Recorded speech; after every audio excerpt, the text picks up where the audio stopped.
본격적인 장마를 앞두고 낮 최고 기온이 30도까지 오르는 등 무더운 날씨가 이어지고 있습니다. 이런 가운데 기상청은 23일 전국에 장맛비가 내린 뒤 주말에는 폭염이 기승을 부릴 것으로 전망했습니다.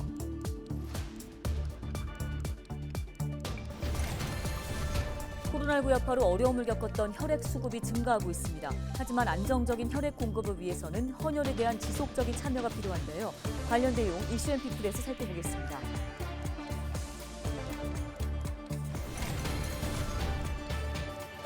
사료값이 최근 2년 사이에 20%가 넘게 올랐습니다. 국제 곡물 가격 상승으로 사료값 부담은 커지고 있는데 속값 하락까지 이어지면서 농민들은 이중고를 겪고 있습니다.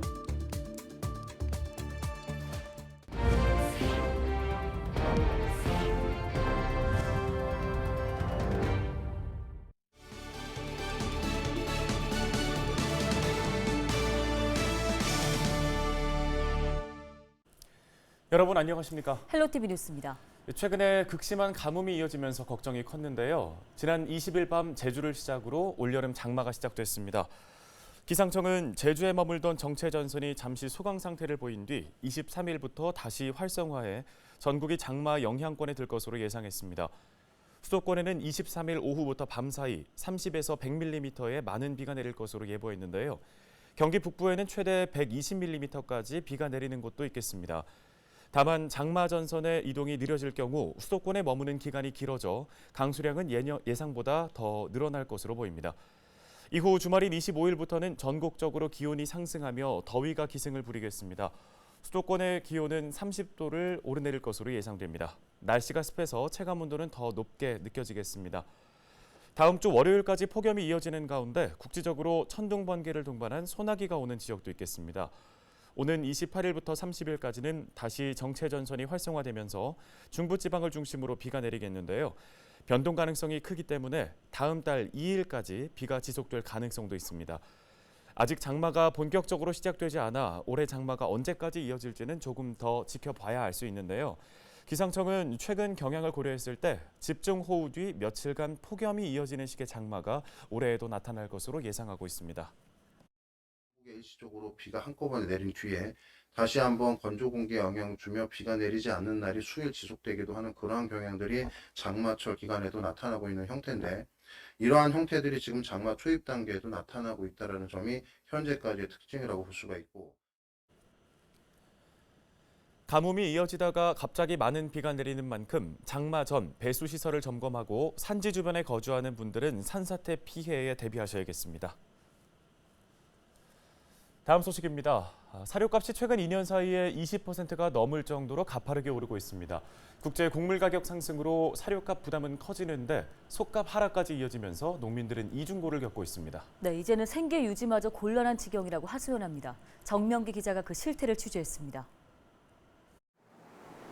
한우 130마리를 키우는 박진구 씨.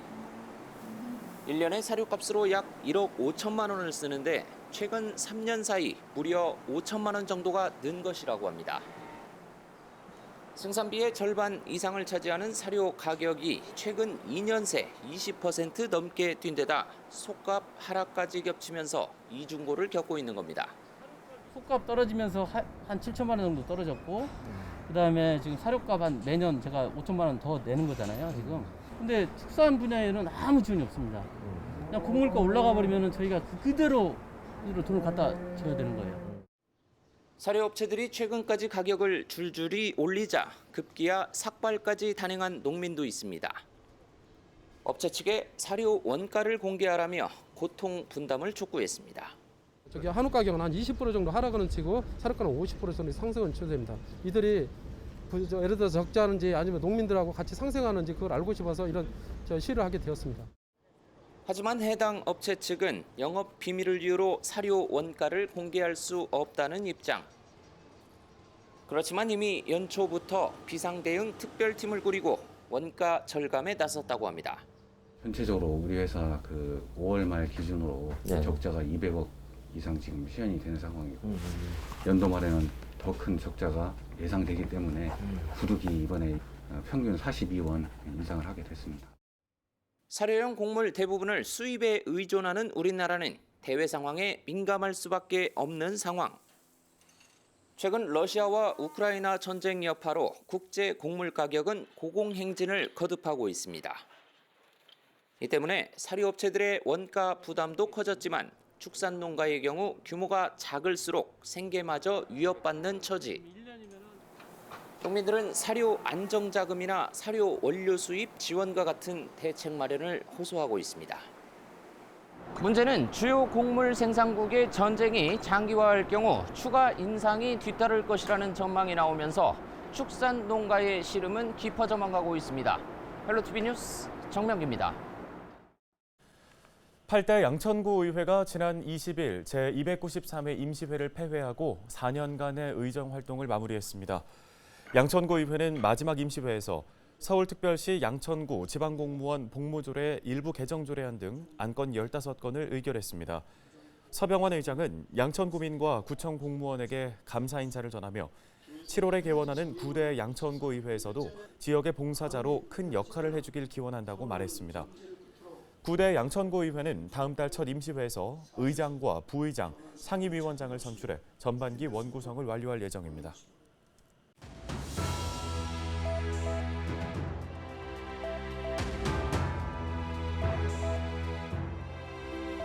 많은 분들이 방송이나 영상을 통해 이미 보셨을 텐데요. 다시 봐도 가슴 벅찬 순간입니다. 국내 독자 기술로 개발된 한국형 발사체 누리호가 성공적으로 발사됐습니다. 본격적으로 하늘 문을 연 셈입니다. 우리나라의 우주 탐사 역사는 30년 전에 시작됐는데요. 1992년이었죠. 이름도 익숙한 우리별 1호. 우주 탐사 30년사에 첫 획을 그었습니다. 이로 인해 우리나라는 세계 22번째 인공위성 보유국이 됐고요. 이후 우리별 2호와 3호 개발, 또 다목적 위성인 아리랑 시리즈에 이어서 2008년에는 첫 우주인을 배출하기도 했습니다. 발사체 개발도 20년이나 됐습니다. 2013년 세 번째 도전 끝에 발사에 성공한 나로호, 그리고 이번에는 누리호 2차 도전에 성공하면서 새로운 역사를 쓰게 된 겁니다. 세계 7대 우주 강국 반열에 오른 대한민국. 우리 우주인의 달 착륙도 기대해 보겠습니다. 데일리 브리핑이었습니다.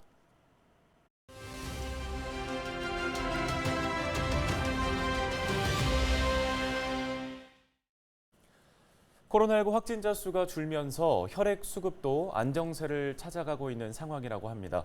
그래도 여전히 헌혈에 대한 시민들의 지속적인 참여가 필요한 상황인데요. 네, 관련 내용 대한적십자사 혈액관리본부 김대성 팀장 연결해서 들어보겠습니다. 안녕하십니까? 예, 안녕하세요. 혈액관리본부 숙국관리팀장 김대성입니다.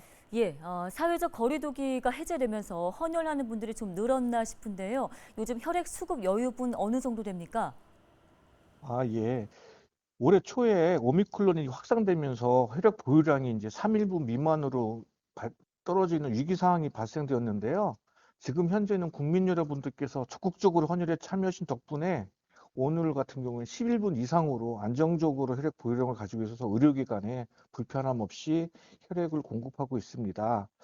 그런데 좀 걱정인 것이 곧 이제 장마가 시작되고요.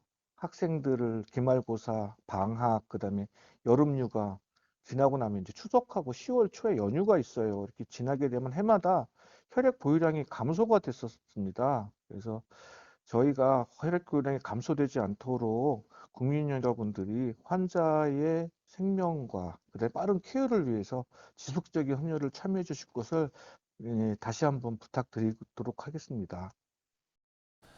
네, 여름방학과 휴가철이 되면 헌혈이 많이 감소한다고 말씀하셨는데요. 대비가 필요할 것 같습니다. 어떻게 준비하고 계십니까?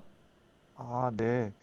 지금도 국민 여러분들의 헌혈에 대한 관심은 높긴 하지만 그래도 이제 단기적으로는 저희가 이제 다양한 이벤트하고 프로모션 등을 진행을 해서 국민 여러분들의 참여를 좀 더 도모할 계획이고요.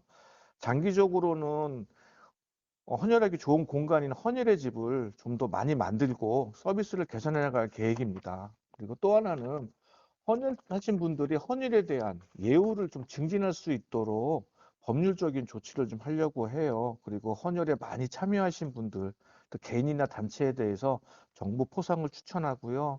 헌혈자들이 이제 공공시설물을 이용했을 경우인데 감면받을 수 있는 이러한 제도들을 빨리 정책에 반영할 수 있으면은 혈액 부족에 혈액 부족을 극복하는 데 많이 도움이 될 것으로 기대하고 있어서 열심히 노력하고 있습니다. 네, 코로나19에 감염됐던 확진자 수가 상당한데요. 이분들 가운데 내가 코로나에 걸린 적이 있는데 헌혈을 해도 괜찮은지, 반대로 이제 코로나에 걸렸던 사람이 헌혈을 했을지도 모르는데 수혈을 받아도 괜찮을지 걱정하시는 분들 있을 것 같은데요. 실제로는 어떤가요? 예. 코로나19는 이제 호흡기 전파성 질환이라요. 지금 뭐 20년부터 이제 팬데믹이 됐을 때도 부작용 사례는 없었어요. 그리고 과거에 뭐 사스, 메르스 같은 경우에도 이런 호흡기 매개로 인한 바이러스로 인한 수유를 전파한 사례가 없어가지고 안심하시고 헌혈에 참여해 주시면 되고요. 헌혈자의 건강하고 안전한 수혈을 위해서 이제 우리나라뿐만 아니라 선진국, 호주, 미국, 영국 등에서도 확진자가 헌혈을 배제하는 기간을 뒀어요. 우리나라 같은 경우에는 완치한 열흘 지나서 헌혈에 참여할 수 있도록 하는 제도가 있으니까요.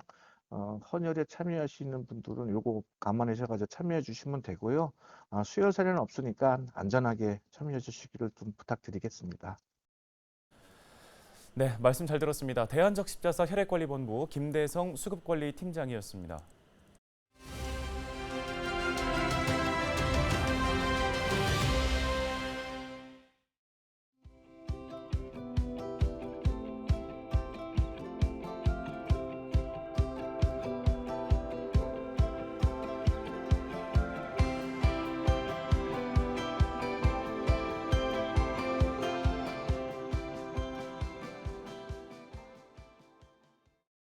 오늘 저희 헬로티비 뉴스가 준비한 소식은 여기까지입니다. 시청해주신 여러분 고맙습니다.